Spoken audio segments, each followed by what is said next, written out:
سامعین ناظرین، infection control society آپ کی صحت کے لیے، آپ کی آگاہی کے لیے مضامین آپ کی سماعت کے لیے پیش کرتی ہے۔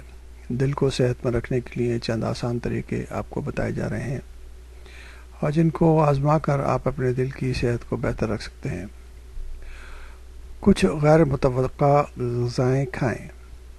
اگر آپ کو کچھ ایسی غذاؤں کے بارے میں بتایا جائے جو آپ کی دل کی صحت مند رکھ سکتی ہیں تو ممکن ہے آپ حیرت میں پڑ جائیں گے۔ چقندر اور آلو بھی دل کے لیے بہت مفید ہیں، جنہیں بہت زیادہ بدنام کر دیا گیا ہے۔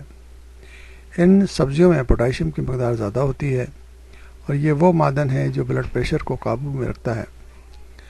امریکہ کے وینڈر بلڈ یونیورسٹی اور شنگھائی کینسر انسٹی ٹیوٹ کے ریسرچرز نے حال ہی میں یہ دریافت کیا ہے کہ مونگ پھلی بھی قلبی شریانی امراض مثلا دل کے دورے اور فالج سے محفوظ رکھنے کی خصوصیت پائی جاتی ہے۔